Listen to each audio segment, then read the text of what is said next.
Gente querida do terror, Nadina, sou Romário Figo e acredito ser conversando que a gente se entenda. Conversemos então. E hoje conversaremos sobre o quê?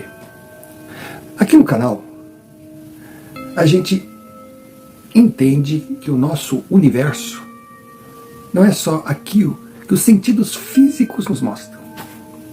Não. Existem sim, eu vou dizer, dimensões, mundos paralelos. Eu não tenho como definir. São variáveis. Variáveis que a gente, para conseguir entender na nossa limitada capacidade de compreensão, traçam linhas paralelas. Convivem, mas jamais se encontrarão. Mas faz parte da nossa evolução buscar conhecer todos os universos. Se bem que isso é uma definição geométrica, né? Muito simplista. Porque de repente pode ser tudo dentro de uma coisa só, acontecendo no mesmo espaço ao mesmo tempo. Mas se pensarmos assim e tentarmos enxergar a situação, vamos pirar. Mas seja como for, a vida é confusa. Estamos sempre diante de divisores de água, decisões a tomar. E a sequência do nosso existir dependerá do caminho escolhido. Aí cometemos erros e acertos. É normal. Somos humanos imperfeitos em busca de evoluirmos. Mas o resultado da nossa vida será o saldo entre as decisões corretas e as equivocadas. Então, voltando à matemática, se você acertar mais do que errar, chegará a um denominador comum. E ele será positivo. Tá, mas aonde eu quero chegar com essa introdução meio sem sentido, até um pouco cansativa, é tentar trazê-lo à situação de que estamos sempre diante de opções. E muitas vezes brigamos dentro de nós mesmos. São duas vozes, né? Tem aquele símbolo, o capetinho e o anjinho, vai para lá, vai para cá, vai para lá, vai para cá, e tem uma terceira voz aqui que discorda dos dois, concorda com os dois, mas quer tomar a decisão certa. É complicado.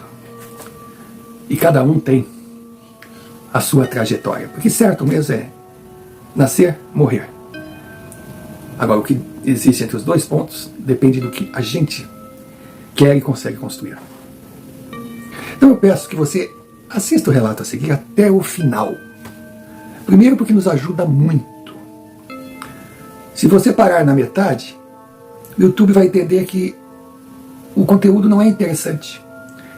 E aí vai notificar muito pouco. De repente, não manda para ninguém.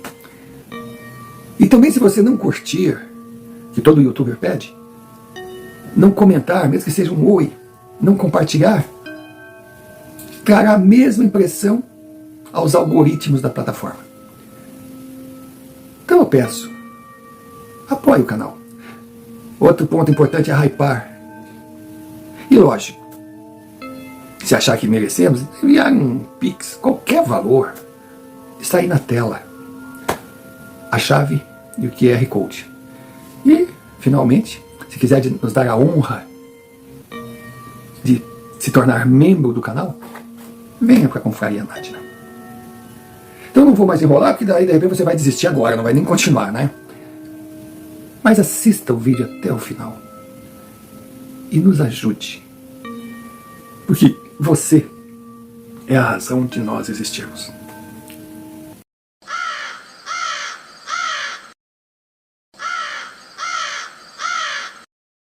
Casal maravilhoso. Adorados, respeitados na pequena cidade onde viviam. Era um casal de muita idade. Seu Alfredo e Dona Angelina se conheceram com mais de 30 anos. Tiveram um namoro longo. Aí quando casaram, já com seus 40, Dona Angelina apostou em realizar o seu sonho de ser mãe. Seu Alfredo, com 48 anos, apoiou. Ele sabia dos riscos, principalmente considerando que era lá no final da década de 1980 e a medicina não era tudo isso. A tão sonhada gravidez veio em dobro. Gêmeos. Dona Angelina era só felicidade. 9 meses preparando o quarto das crianças que viriam para iluminar a sua vida e de seu marido. Uma gravidez complicada, cheia de cuidados, cheia de regras que ela seguia à risca. Ela se dedicou à arte de ser mãe e realizou. Só que não viveu para criar suas filhas. Nasceram 2 meninas lindas e saudáveis, Ana Paula e Ana Carla. Deus abençoou Angelina de poder segurar suas filhas nos braços. Mas, dias depois do parto, ela não resistiu a complicações e partiu. Alfredo se viu perdido. Alfredo era um homem estabilizado financeiramente, era um homem que trabalhava muito, vivera anos felizes com Angelina. O ápice foi quando ouviu o choro das suas filhas. Mal sabia ele que aquele momento de realização plena se tornaria a maior tragédia da sua vida. Ele teve que se reorganizar. Alfredo foi pai na concepção da palavra. Esqueceu de si em termos de vida pessoal. Ele tinha a bênção de poder contar com Beatriz, uma senhora amiga de Angelina, que quis o destino que fosse trabalhar na casa do casal. Ela morava na residência. Digamos que seria a doméstica, a governanta, mas indiferente do título a ser dado, era uma profissional amiga. Tanto que na época não se registrava as pessoas que trabalhavam, faziam serviços domésticos. Alfredo fez questão de registrar Beatriz na sua empresa. Então ela tinha o salário, ela tinha o fundo de garantia, ela tinha o 13º. E era uma irmã de Angelina. E simplesmente assumiu o controle da casa e ajudou no desafio de criar aquelas 2 crianças, Ana Paula e Ana Carla. As meninas cresceram, tiveram uma infância feliz com o pai Fredo e a tia Bia. Nunca chamaram Beatriz de mãe, e ela não permitia. Só que quando as meninas completaram 16 anos, Alfredo, já cansado de sua longa jornada, foi encontrar com Angelina em outros planos. E depois de sua passagem, Beatriz perdeu a sua casa. Porque a irmã de Alfredo, que nunca ia lá, não se preocupava com as sobrinhas, se apresentou como herdeira legítima e desalojou Bea, dizendo que ela ia cuidar da criação das suas sobrinhas. Ela queria a casa, que era muito boa. As meninas ficaram por conta e risco. Chegaram naquela fase de namorar, naquela fase da descoberta. Ana Paula conheceu um camarada que só faltava ter assim neon na testa: eu sou um cafajeste. Se envolveu com ele de forma intensa. Se descuidou, ficou grávida. E desse descuido nasceu a 3ª Ana, Ana Júlia. Só que Ana Paula nada tinha a ver com aquele instinto materno da mãe. E simplesmente sumiu, deixando Ana Júlia com a sua tia, teoricamente. Mas aquela mulher era perua demais para se preocupar com criança. E Ana Carla assumiu. Ana Carla tinha esse instinto da mãe, essa coisa. e sabia que teria uma tarefa dura e solitária, porque não poderia mais contar com Beatriz, que também já havia partido. Porque depois de desalojada da sua casa, depois da forma que foi tratada, ela já era uma mulher que tinha seus problemas de saúde, foi morar num lugar insalubre e não resistiu, mas não aos problemas econômicos, e sim a decepção, a falta de consideração. A vida de Ana Carla e Ana Júlia não era fácil. Elas eram vistas como entulho na casa dos herdeiros, os novos ricos. A irmã de Alfredo assumiu até o controle da empresa e conseguiu quebrá-la rapidinho, porque era daquelas que achava que patrão é rico e que o movimento do dia era lucro. Gastou, se descuidou, quebrou e estava prestes até de perder a casa diante das dívidas.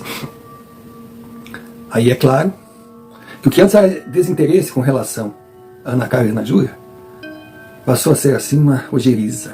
Come, dorme, tem que ir embora, porque não sei o quê. Desconsiderava que a casa, na verdade, era das Anas. Mas ela, naquela manobra realizada pelo seu brilhante marido, um advogado de porta de cadeia, amigo de um juiz, aquela coisa toda, distorceu todo o processo para se tornar herdeira. Cansada de humilhação, Ana Carla pegou suas trouxas, pegou Ana Júlia, que estava com uns 4 anos, e rumo São Paulo. Lá as coisas acontecem.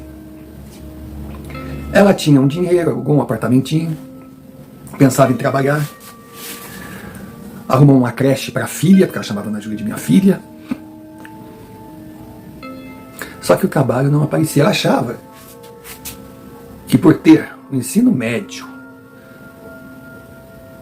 por ter cursado 2 anos de pedagogia, depois desistido do curso superior para cuidar da sua sobrinha filha, ela conseguiria logo um emprego. Mas São Paulo, quem conhece São Paulo sabe que não é assim. O tempo passou, o dinheiro começou a ficar escasso. Aí ela foi trabalhar num bar, nesses bares elegantes, até que ganhava um dinheiro. Mas ela tinha a Ana Júlia. E também não gostava da ideia da sua filha ficar o dia todo na creche e à noite ela não estar presente. E ela ficou mais preocupada ainda quando numa noite de folga ela estava em casa. Aninha acordou gritando, chorando: me tira daqui, pelo amor de Deus, me tira daqui, aquele desespero. Tá frio, tá escuro, me tira daqui, tá escuro, esses bichos estão em cima de mim, esses bichos estão me mordendo. Era uma coisa assim, desesperadora. Ela entrou no quartinho da menina, abraçou a menina se agarrava nela assim, dizia: mãe, me tira daqui desse buraco, mãe, me tira daqui desse buraco. Ela tentava dizer para a menina: acorda, filha, acorda, é um pesadelo. Ela dizia: não é, mãe, é horrível, é horrível. Aí, passado um tempo, Ana Carla pensou em puxar o assunto com a filha. Perguntou sobre o sonho. A menina disse que não era sonho. Não é sonho, filha? Não é sonho. Tanto que a tia, ela fica comigo. Às vezes ela segura na minha mão, dizendo que o buraco era frio, era horrível, doía, mas que ia passar. Mas tem vezes que a tia não vem comigo. Mas que tia? A minha tia. Essa tia tem nome? Tem, mãe, é tia. Ana ficou, sabe, aterrorizada em perceber que a sua filha estava crescendo e ela não estava sendo mãe. que Dona Angelina, com certeza, não iria se orgulhar do que ela estava fazendo. Ela foi na creche, foi na escola, e as professoras falaram que Ana Júlia era uma criança estranha, não se relacionava, tinha poucos amigos e ficava o tempo todo conversando com uma tia. Aí ela perguntou, mas que tia? Aí a professora, não, quanto a isso não se preocupe. São aquelas amigas invisíveis, amigos invisíveis, você nunca teve um? Ela falou, não tinha tempo. A minha irmã me consumia. A irmã, eu tive uma irmã gêmea maravilhosa, a gente se dava muito bem. Aí a professora até perguntou, sim, mas por onde é a tua irmã? Não sei, a minha irmã mudou de assunto.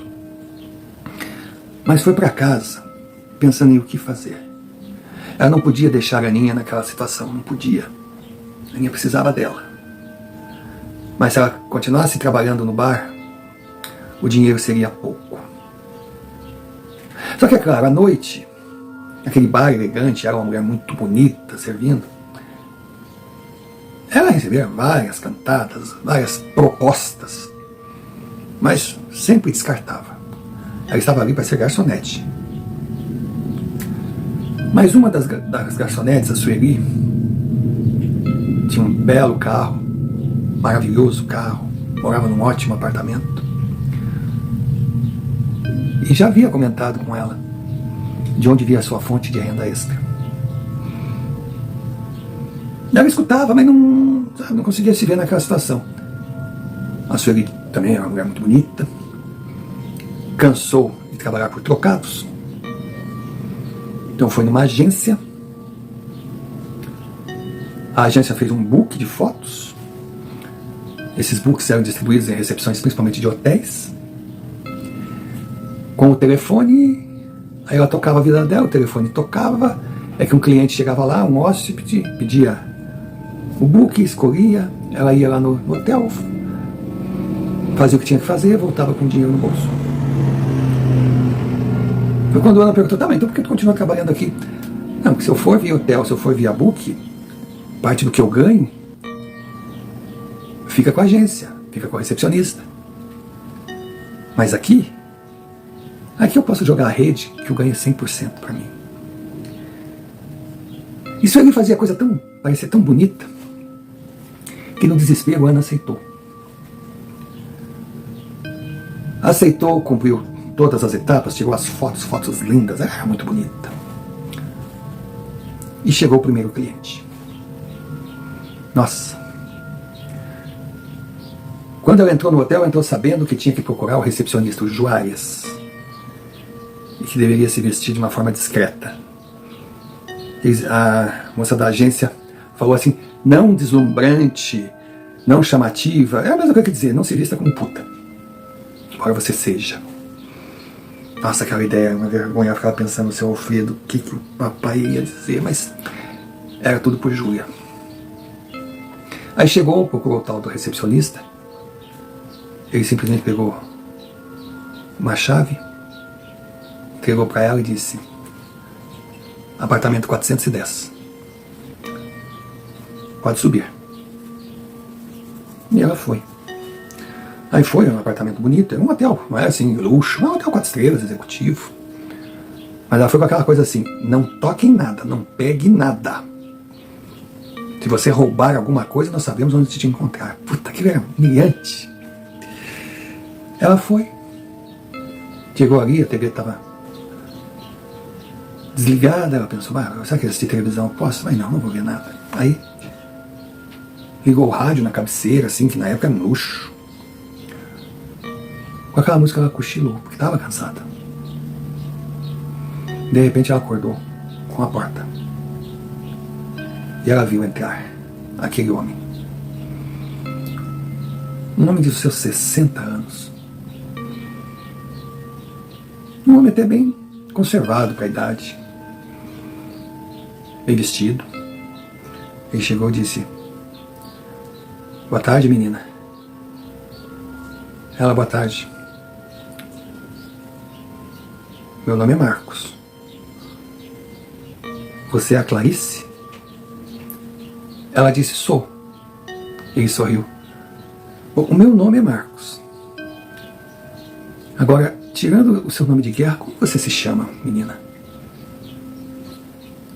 Não vamos começar errado, né? Mentira não leva a nada. Ela falou Ana Paula. Oh, Ana, que nome bonito. Aí, muito gentil, perguntou se ela estava com fome. Ela disse que não. Se queria beber alguma coisa, também não. Ela queria ir embora. Ela estava tensa, ela estava nervosa, ela estava envergonhada. Ela queria fazer o que Sueli disse que na primeira vez só pensava no dinheiro. Então, que seria rápido, seria indolor. Seria um pouco nojento, mas o dinheiro compensaria. Aí aquele homem sentou ao lado dela na cama, olhava fixo para ela, começou a acariciá-la no rosto. Era um toque gentil, mas é um toque, sabe? Aí ele foi baixando, começou a alisar seus seios, e deu um beijo na face, bem devagarinho. Mas quando a mão desceu, ela segurou a mão dele e disse, não, por favor, não. Ele perguntou, mas o que eu fiz? Eu fiz alguma coisa? Não é o senhor, não devia estar aqui, desculpa, eu vou embora. Ele falou, calma menina, calma, não posso fazer isso, não posso. Aí quando ela tentou levantar, ele segurou ela com força, ela meio que assustou, disse, larga meu braço. Ele, opa, não. Fique tranquilo, eu não vou agredi-la. Sente. Aí ele levantou, abriu a geladeira, perguntou, o que você quer? Eu quero ir embora. Fique tranquila, filha. Eu não sou nenhum monstro. Se acalme. Aí ele pegou aquelas miniaturas de uísque, botou no copo. Vai, beba, vai acalmar. Quando ela pegou o copo, ela fazia assim, ó. Aí ele bebeu também. Aí falou pra ela, meu nome é Marcos.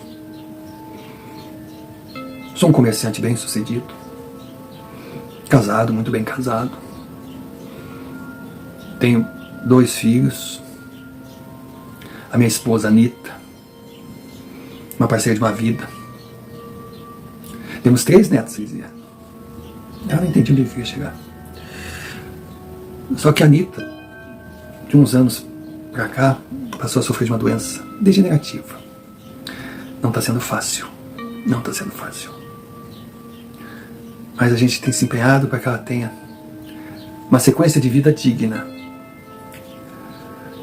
E tem horas que eu vou enlouquecer entre o trabalho, entre o sofrimento da minha esposa. Foi quando eu comecei a procurar esses serviços. Uma espécie de válvula de escape, uma tentativa de me sentir vivo. Ela tinha tomado uísque, tinha relaxado. Ela começou a enxergar um ser humano sofrido ali, não um cliente. Aí ela, desculpa, eu não queria fazer isso, mas eu não consigo. Eu é a sua primeira vez. Ela mas eu não consigo. Mas por que você está aqui? Você é uma moça bonita, você poderia trabalhar, você poderia... Ela diz, eu trabalho num bar, assim. Ele diz, eu conheço esse bar. Tem uma clientela boa, um movimento bom. Eu pensei que pagasse melhor. Não paga mal, mas eu tenho uma filha. E a minha filha está com problemas, está com pesadelos, a minha filha precisa de apoio, eu não posso ficar com ela. Então, eu imaginei essa solução. Aí eu olhou para ela e disse, sabe, filha, as suas colegas que trabalham, muitas são iguais a você, que estão nessa vida porque foram puxadas para ela, mas não se orgulham disso e sonham poderem sair um dia. Agora tem outras que nasceram para isso. Essas são profissionais, não vítimas do destino. Aí a Sueli, quem é a Sueli? A moça que trabalha comigo e me encaminhou para essa atividade. Então, se você não é uma profissional, se você foi empurrada para isso, não faça. Saiba que sempre haverá uma outra alternativa. Ela está. Mas qual? Eu procurei trabalho normal, durante o dia, ganhando um bom salário, podendo ficar com a minha filha à noite, acompanhar o crescimento, mas... Ele disse, você é uma moça forte. Você quer trabalho, não emprego, né? Bom, como eu falei, eu tenho uma boa casa. A minha esposa, ela administrava, hoje ela não pode administrar mais. E a minha casa, ela até está com um aspecto ruim. Ela precisa de uma boa limpeza. Para limpar aquela casa lá, uma pessoa boa de serviço, normalmente leva 4 dias. Se você quiser, eu lhe pago para limpar a minha casa. Não vou dar emprego, você não vai ficar lá não. Mas você vai trabalhar por 4 dias e eu lhe pago X. Era um bom dinheiro. Você quer encarar? Você quer trabalhar? A pessoa, o senhor está falando sério? Tô. Faço. Aí ele comentou, você pode ter disposição, mas pode não saber trabalhar. Você vai fazer um bom serviço, eu não estou aqui fazendo caridade, eu estou contratando uma profissional, eu no trabalho sou exigente. Você sabe trabalhar? Ela disse, sei. Ah, você já trabalhou com limpeza? Não. Mas o senhor não conheceu a Beatriz. Que é de dentro de casa, ela nos ensinou bem. E ela foi. Foi, mas pegou aquela casa e um serviço de 4 dias. No final da manhã do 3º dia, ela chegou para Marcos e disse, ó, tá pronto. Ela conheceu a dona Anitta, uma pessoa linda naquela cama, era horrível de ver, era horrível. Mas ela estava feliz, ela estava, sabe, de ver a casa arrumada, né? Aí a Anitta até perguntou, nossa, você é maravilhosa. Como você conheceu meu marido? Na hora, a resposta veio através de agência. Dona Anitta sorriu. Nossa, e Ana não havia mentido. Só que a conclusão de Dona Anitta com relação à agência era outra coisa. E aí, como terminou ao meio-dia, Dona Anitta pediu para ligar para o Marcos, porque tinha que pagá-la, né? Porque ninguém esperava, cara. Aí ela pediu, você pode esperar aqui meu marido chegar? Quando ele chegar, ele vai demorar um pouco, mas ele chega. Fique à vontade, ó, vá lá para os fundos, lá na cozinha. Lá se sirva, sabe? Pode comer à vontade, pode descansar, se quiser descansar, tem ali o quartinho de hóspede, pode ficar lá. Você se importa? Ela falou, como me importa? Eu estando aqui, vocês estão me pagando. Claro que eu vou aguardar. E esperou. Terminado o dia, Marcos chegou, conversou com a esposa, falou com a cozinheira, viu com o jardineiro. Ele tinha uma equipe que trabalhava lá, só não tinha faxineiro. Ninguém gosta de fazer faxina, na verdade. Aí ele olhou a casa, chegou para Ana e disse, brilhante, sensacional. Ela, obrigado. Ele pegou o cheque, assinou, ela olhou. Era um valor assim, eu disse, não, mas isso aqui é muito dinheiro. Ele disse, não é o combinado. Nós combinamos 4 dias. Como eu gostei do trabalho, eu estou lhe dando algo mais. Agora, se você terminou em 3, mérito para você. Aí ela agradeceu, foi, subiu, se despediu de Dona Anitta, se despediu do pessoal ali que trabalhava. Aí Marcos disse assim, você tem um fone de contato? Ela tem. Eu tenho uma vizinha que tem um telefone, porque, poxa, na época, para ter telefone em casa, só rico. Eu tenho uma vizinha que eu tenho telefone que o senhor pode deixar um recado. Eu vou dar referências suas. E ela foi para casa. Foi para casa e não acreditou. Marcos foi um anjo que chegou na vida dela na hora certa. E ela ficava pensando, poxa, se eu tivesse deitado, deixado ele se servir como se eu fosse uma escarradeira dos seus problemas, eu iria embora e com certeza nós não nos veríamos nunca mais. Ela, sabe, agradecia a Deus. E começou a ter problemas para agendar serviços de limpeza. A primeira atitude que tomou, agradeceu ao bar, mas cumpriu suas obrigações, os 30 dias, aviso prévio, pegou o seu dinheiro prometendo que, no que dependesse dela, nunca mais trabalharia à noite, que poderia dar atenção para a Aninha, para a Julinha do seu coração. E assim foi. Ela acordava 6 horas da manhã, todo dia. Colocava tudo o que iria precisar, todas as suas ferramentas de trabalho, no seu carro, isso mesmo. Ela começou a ganhar um dinheirinho tão bom que pôde comprar um carrinho usado, mais um carrinho. Ia, fazia sua limpeza, como sempre, maravilhosa. Trabalhava de segunda a sábado. Então a rotina da casa era uma só, né? 7, 7 e pouco. Ela saía.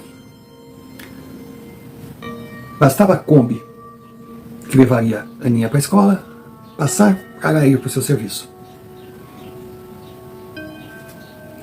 A Aninha estudava numa escola de período integral.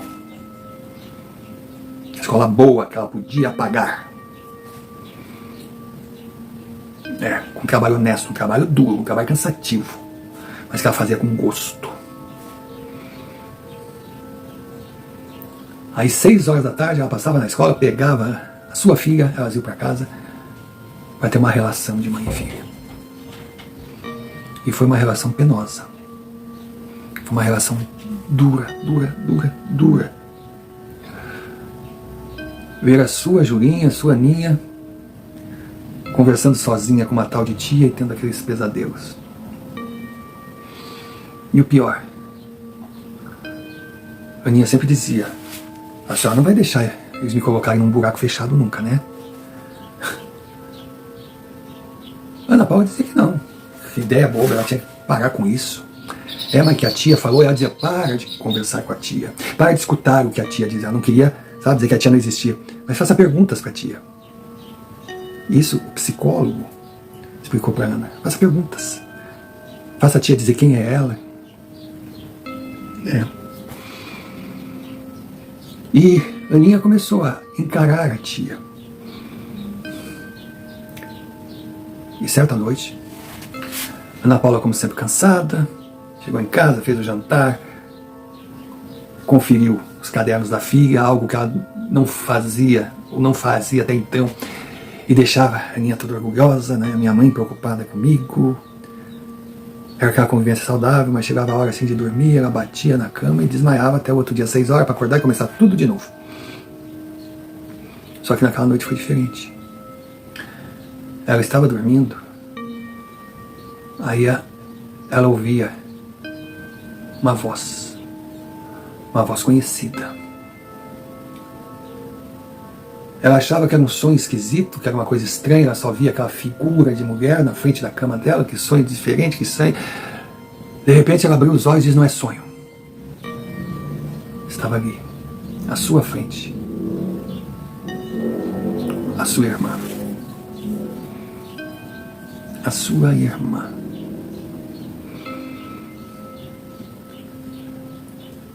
Ela olhou assim meio assustada, meio apavorada. Ana, ela disse: Ana, não é possível, Ana. O que está acontecendo? Sabe aquela coisa assim? Ela: tudo bem, minha irmã? Ela: tudo, mas o que está acontecendo? Eu não estou entendendo. Onde é que você estava? O que aconteceu com você? Aquela imagem falou: primeiro eu quero saber. Você esqueceu? Eu sou a Ana Paula. Você é a Ana Carla. Por que você assumiu o meu nome?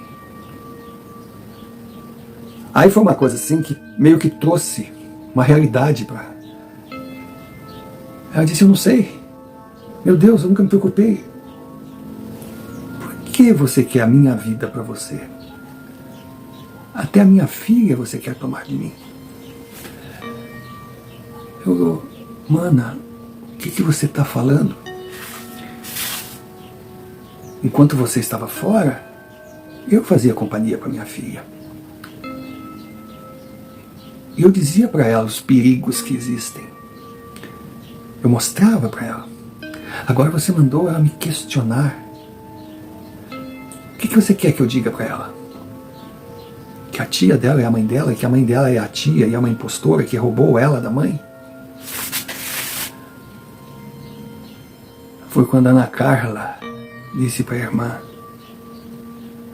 perdão por usar o seu nome. Não me pergunte por que eu fiz. Mas você também tem que pedir perdão à sua filha, porque eu não tomei a sua filha de você. Você que foi embora e a abandonou. Aquela figura se transformou e gritou: mentira! Mentira sua, eu sempre estive aqui. Mentirosa, mentirosa, você não vai tomar minha filha de mim. Mentirosa, eu vou desmascarar você. A Júlia é minha filha, eu sou a Ana Paula, você é uma impostora, você é uma impostora. De repente, ela acordou. Ou será saiu do transe? E viu Julinha na sua frente, apavorada. Mãe, o que houve? Ela: nada, minha filha. A senhora estava gritando. Ela tremia e disse: não. Foi um pesadelo ruim. Ah, pesadelo? Agora a senhora está vendo. Não deve ter sido pesadelo, não, né? A tia disse que ia falar com a senhora mesmo. E virou as costas e saiu. Ana ficou numa situação que não conseguia entender. Porque em alguns momentos ela usava o nome da sua irmã. Não era de propósito. E a sua irmã não sabia que tinha deixado a filha. Era uma situação muito estranha. E perdida, ela ligou para Marcos, que tinha sido um anjo de luz na vida dela. Nossa, ele, quando ela ligou: ai querida, coisa boa, ela agradecendo: nossa, eu não consigo mais parar de trabalhar, você me indicou para São Paulo inteiro, você merece, filha, você é uma boa menina, você vai ter tudo, vai conhecer um homem bom, você... Aí ela falou: eu não sei se eu sou tão boa assim, tem coisas que você não sabe de mim. Filha, não deve ser tão grave não, você é uma boa menina e nada vai fazer mudar. Mas ela perguntou: você não tem curiosidade de saber? Bom, marcaram um encontro. Aí ela contou toda a história para ele. Marcos, além de ser um empresário bem relacionado, ter contato com polícia, ter contato com isso, com aquilo, também com tudo que acontecia com a Anitta, ele desenvolveu o seu lado místico, religioso. Aí ele pediu nomes. Nome do pai de Ana Júlia, do provável pai, e o nome completo da sua irmã. Quando ela disse que era Ana Paula, ele começou: ah, então você é Ana Carla? Ela: eu sou, e não me pergunte por que eu usava o nome da minha irmã algumas vezes. Ele falou: não vou lhe perguntar nada, eu vou buscar respostas que nós dois não temos. Primeiro, a polícia. Uma investigação. O pai de Aninha fora condenado por assassinato e ocultação de cadáver. E a vítima era a mulher que morava com ele, era a companheira dele. E o seu desaparecimento chamou a atenção da vizinhança, que ouvira gritos no barraco onde eles moravam, pedindo por socorro. Só que, no outro dia pela manhã, nem ele, nem a sua companheira estavam lá. Ele voltou alguns dias, contou uma história esquisita, a polícia não acreditou. A sua companheira, que deve ser a sua irmã, dizia Marcos para Ana Carla, foi dada como desaparecida, depois como morta. Ele foi julgado, condenado, pegou 12 anos de detenção. O corpo da mulher jamais foi encontrado. E o mais impressionante é que ele foi encontrado na lavanderia da penitenciária, pendurado na parede, com um Cristo crucificado, todo quebrado. Lógico que o caso foi abafado. Ninguém diria que ele teria tentado contra a própria vida e teria dado um pulo de costa e ficar colado na parede. Foi, sim, executado com requintes de crueldade na penitenciária. Agora, por ser algo tão fora do normal, resolveram ocultar, dar o caso como encerrado, um cretino a menos para poluir a terra e ponto final. A história era absurda. Ana Carla imaginava o que a sua irmã tinha sofrido na mão daquele infeliz. E por que ela deixou chegar nesse limite? Foi quando Marco comentou: nada chega no limite de uma hora para outra. Ninguém sai do térreo para a cobertura num piscar. Vai subindo degrau por degrau, sem sentir. Você entende disso? Porque você esteve aquela tarde comigo, a ponto de subir o primeiro degrau. Se subisse, outros viriam. Quando você visse, estaria na cobertura, não tendo mais para onde subir, restando apenas se jogar lá de cima. A sua irmã, com certeza, por ser igual a você, esteve na encruzilhada que você se encontrou naquela tarde. Só que ela não soube escolher e pagou. Aí Marcos completou: com relação aos sonhos da sua filha, na cara de sobrinha, filha, ela é sua filha. Embora seja fruto do ventre da sua irmã. A Ana Paula, ela é a mãe biológica, se considera mãe. Mas isso não tira seu direito à maternidade. Vamos dizer que seja uma maternidade compartilhada. Gêmeos têm essas, né? Ele riu. Mas daí falou com ela: amanhã nós vamos visitar uma pessoa. Marcaram. E ele pediu que Ana Júlia fosse junto. Aí foram. Era uma espécie de templo. Muita gente reunida, um ambiente lindo, um ambiente de paz, de luz, onde tinham várias pessoas que atendiam, os pacientes, como chamavam. Ana e Júlia foram encaminhadas para uma daquelas pessoas na presença de Marcos. Ela ouviu.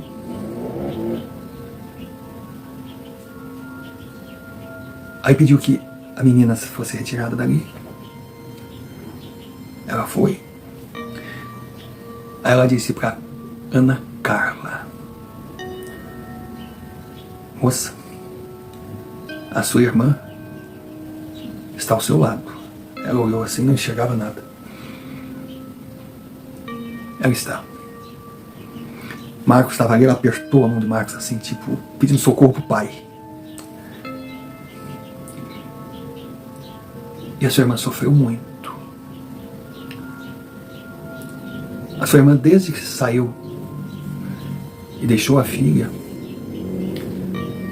ela passava 24 horas por dia pensando na menina, e na fantasia dela, na cabeça dela, ela estava com a filha. E esse querer estar a levava espiritualmente até ela. Bom, tecnicamente estaria ali explicado a amiguinha invisível, né? Só que ela se apresentava como tia, porque não queria traumatizar a menina, porque sabia que você a tinha roubado dela, e se apresentava como mãe.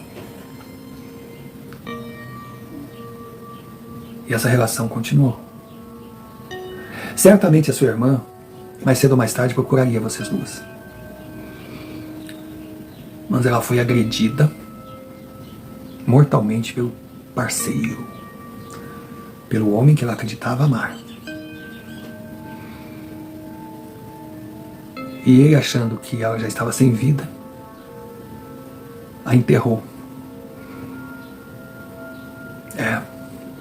Sua irmã foi enterrada viva e viveu todo o desespero de ver a morte chegar dentro de um buraco fechado, úmido, frio, cheio de animais, insetos e vermes. Ficou tudo tudo muito claro. E ela, tentando ajudar a filha, achando que estava ajudando, falava para a filha que nunca deixasse enterrá-la num buraco assim. Infelizmente exagerou, e hoje essa possibilidade é o grande medo que a sua filha tem. Então, está nas suas mãos procurar profissionais para tentar trabalhar esse medo. Ana Carla e Marcos ouviram. Aí foi quando o Marcos perguntou: e a moça ainda está aí? A senhora olhou e disse: está. Está sorrindo. Ana Carla perguntou: sorrindo? Mas está sorrindo para você. Que agora ela entende que você não roubou a sua filha, que você não tomou o seu lugar. Eu confundi os nomes, que vocês são tão ligadas que uma hora você se considera ela se considera você, são fenômenos de gêmeos. Ela manda dizer a você que está em paz. Agradece tudo que você fez, sabendo que agora poderá partir, sabendo que a Julinha está em ótimas mãos. Eles saíram de lá como se tivessem se renovado. Entraram no carro, Julinha estava na recepção esperando, estava no mar, e Julinha estava cantando. Aí Marcos olhou para ela e: tá feliz, moça? Ela disse: tô, tio. De algum motivo? Não, é que a tia estava comigo aqui. Aí eles olharam. A Ana perguntou: e o que a tia disse? Ela disse que eu sou uma menina que tenho muita sorte de ter a mãe que tenho. E que agora ela iria fazer uma longa viagem e nós ficaríamos muito tempo sem nos ver. Mas que eu ficasse tranquila, que você estava protegida. Nossa, aquilo soou que nem... Só que daí veio aquela bomba. E Julinha falou: quer dizer, né, mãe, que eu posso contar, que a senhora não vai deixar eu ser colocada naquele buraco escuro, né? Não vai deixar ninguém me colocar. Ana Carla não sabia o que dizer. Foi quando o Marcos disse: não se preocupe com isso, filha. A sua mãe fará todo o possível para evitar que coisas ruins lhe aconteçam. Anos se seguiram. Ana Carla conheceu Giancarlo. O namoro foi rápido. Ele era separado. Tinha um filho pequeno que morava com a mãe, mas que logo ficou muito amigo de Júlia. Ele era um cara estabilizado, um bancário, uma profissão tranquila. Ana Carla não largou o seu trabalho. Eles viviam muito felizes até ter chegado a notícia. Julinha, na plenitude da adolescência, começou a apresentar uma dor horrível na cabeça. Foi internada às pressas e constataram que ela tinha um tumor agressivo, que teria que ir para a cirurgia e que poderia não resistir. Aquilo foi um baque. Aquilo foi um baque.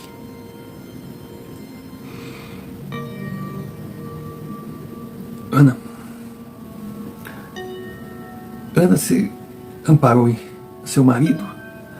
Lógico que se amparou em Marcos, que já estava viúvo. Dona Anita já tinha partido. E ele tinha uma relação de pai e filha com ela. Ele estava disposto a gastar o que fosse necessário, mas os médicos disseram: não, o procedimento é esse. Como vai reagir? Depende de organismo por organismo. Antes da cirurgia, Ana Carla foi visitar a Júlia. Ela estava ali deitada, debilitada.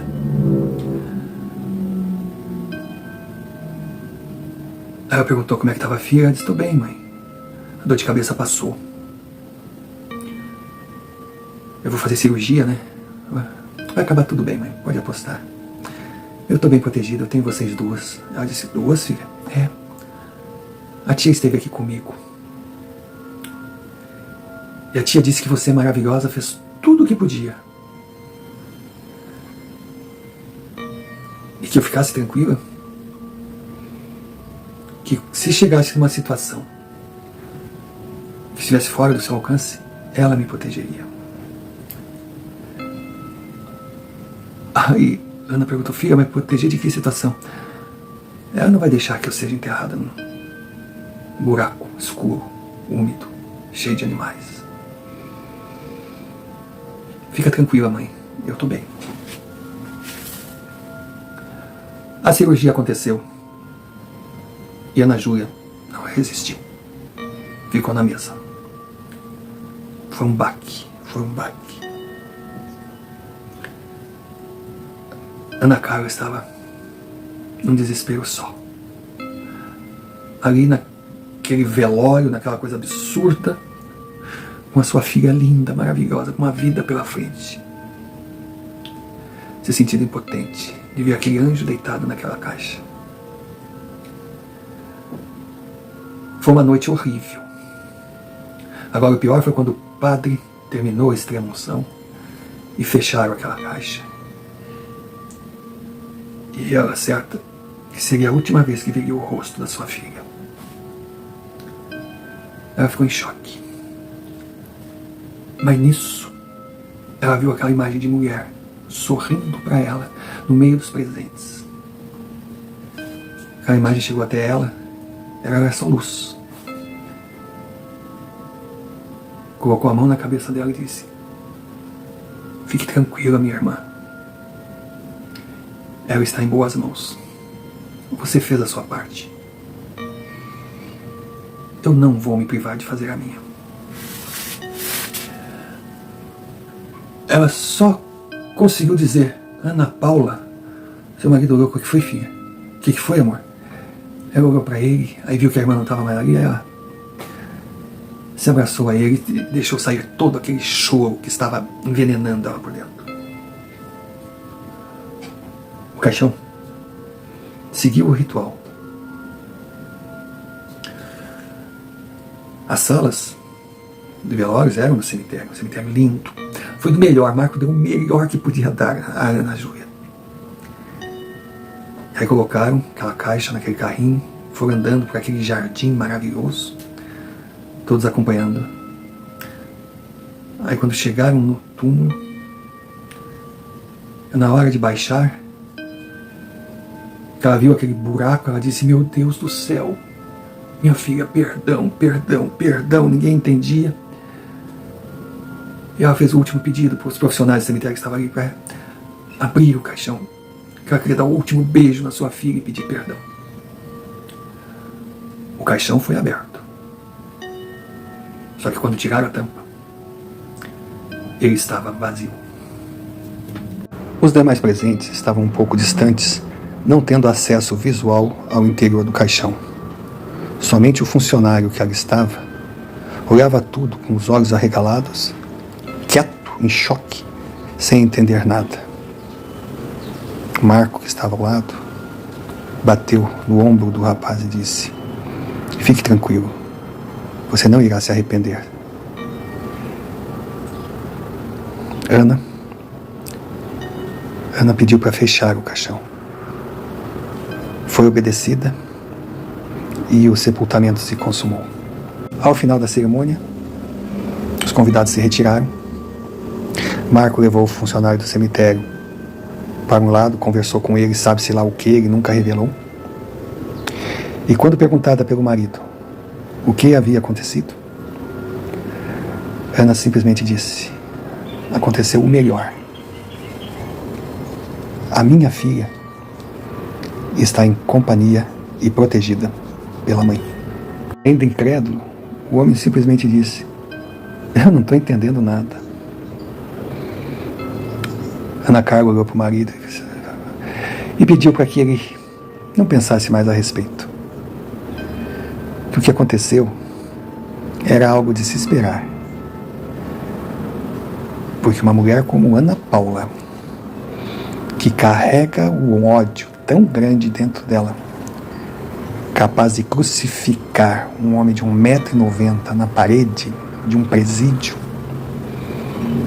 com certeza não teria nenhuma dificuldade para tirar a sua filha de dentro de uma caixa fechada, evitando que ela sofresse o mesmo que sua mãe sofreu. Porque Julinha não merecia e não iria pagar por erros que não cometeu.